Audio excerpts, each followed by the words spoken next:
શું આખી ઘટના તમે આવ્યા છો, વિગતો મેળવી, સ્થાનિક નેતાઓ પાસેથી તમે વિગતો મેળવી, શું તથ્ય શું બહાર આવી રહ્યું છે? આજનો દિવસે રાજકોટના ઇતિહાસની કલંકિત ઘટના છે. રાજકોટના આ ટીઆરપી ગેમ ઝોનમાં આગના તાંડવે સમગ્ર ગુજરાતનું કાળજું કંપાવી દીધું છે. આ સંવેદનાની ઘડીએ સૌ કોઈ સંયમ રાખે અને જે લોકો પોતાનો જીવ બચાવવામાં સફળ થયા છે, જીવન મરણ વચ્ચે ઝોલા ખાઈ રહ્યા છે, એવા લોકોનો જીવ બચાવવાની રાહત કામગીરીમાં સહયોગ આપે એવી બધાને વિનંતી કરી છે. ઘટના બની અને અમારા શહેર કોંગ્રેસ પ્રમુખ અતુલભાઈ રાજાણી, દિનેશભાઈ અને આખાઈ કોંગ્રેસ પરિવારની ટીમ જે લોકો સત્વરે અહીંયા પહોંચી શક્યા, અંદાજિત 5 વાગ્યાથી આ સ્થળ ઉપર રખેને કોઈનો જીવ બચાવી શકાતો હોય તો બચાવવાનો પ્રયાસ કર્યો, ક્યાંય વ્યવસ્થા સાચવવામાં તંત્રને સહાયરૂપ થવાનો પ્રયાસ કર્યો. જે લોકો જીવન મરણ વચ્ચે ઝોલા ખાઈ રહ્યા છે, આવા લોકોને ઈશ્વર નવું જીવન આપે એવી પ્રાર્થના કરું છું. અને આ આગના તાંડવમાં ભૂંજાઈ ગયેલા તમામ ભૂલકાઓને શાશ્વત શાંતિ મળે તથા ભારતના ભાવિને સત્વરે ન્યાય મળે એવી ઈશ્વરને પ્રાર્થના કરું છું. પરેશભાઈ, આ પહેલી ઘટના નથી. સુરતનો અગ્નિકાંડ, રાજકોટમાં મોરબીમાં દુર્ઘટના અને એનઓસી વગર આ ચાલુ કરી દીધું. સ્પષ્ટપણે સીધા અધિકારીઓની સંડોવણી. સમય વહેતો રહી છે, સ્થળ બદલાતા રહી છે, ઘટનાઓ બદલાતી રહી છે, પણ આવી ઘટનાઓને રોકવા માટેની વ્યવસ્થા નથી બદલાતી એનું દુઃખ છે. આપણે સૌ એના સાક્ષી છીએ. એ તક્ષશિલા કાંડે સમગ્ર ગુજરાતના હૃદય ઉપર ઘા માર્યો. 22 જેટલા ભૂલકાઓ ભૂંજાઈ ગયા, એમ છતાં એને આજ સુધી આપણે ન્યાય અપાવી શક્યા નથી. આપણે સૌ જાણીએ છીએ એ હરણીના હોડકી કાંડમાં આવા જ કેટલાય ભૂલકાઓ જીવન મરણ વચ્ચે ઝોલા ખાતા ડૂબી ગયા, પણ આપણે એનો જીવ બચાવી શક્યા નહીં.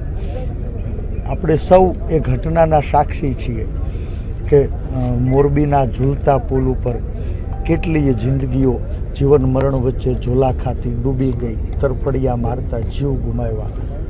આપણે લોકોને બચાવી શક્યા નહીં. કાશ વ્યવસ્થા બદલી હોત તો આવી ઘટનાઓ ઉપર નિયંત્રણ લાવી શકાયું હોત. કે વ્યવસ્થા ન બદલાણી એનું પરિણામ આજે રાજકોટના આંગણે આ ટીઆરબી ગેમ ઝોનમાં શનિવારનો દિવસ હતો, વેકેશનનો સમય હતો, કેટલાય ભૂલકાઓ આ ગેમ ઝોનની અંદર સુખદ પળોને માણવા આવ્યા હતા અને દુઃખદ ઘટનાનો ભોગ બન્યા એનું મને, તમને અને સમગ્ર ગુજરાતને ભારે મોટું દુઃખ છે. પરેશભાઈ, કાર્યવાહી કેવી થાય? વારંવાર સ્ક્રિપ્ટેડ કાર્યવાહી, તપાસ એસઆઈટીની રચના.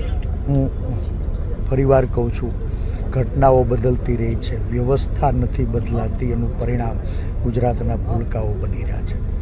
જે અમારા આગેવાનો સાથે પરામર્શમાં 5 વાગ્યાથી સતત ચર્ચામાં છું. બધા જ આગેવાનોને વિનંતી કરી આ બનાવના સ્થળે 5 વાગ્યાથી ટીમ પણ ઊભી છે. નજરે દેખેલો અહેવાલ પણ સાથીઓ કહી રહ્યા છે. કોઈ જીવ બચાવવા માટે કૂદ્યું તો એને માથું ફૂટ્યું. કોઈ હદભાગીઓ આ ઘટનાનો ભોગ બન્યા અને કદાચ હજુ પણ એ મૃત્યુઆંક ક્યાં સુધી પહોંચશે એની ખાતરી નથી.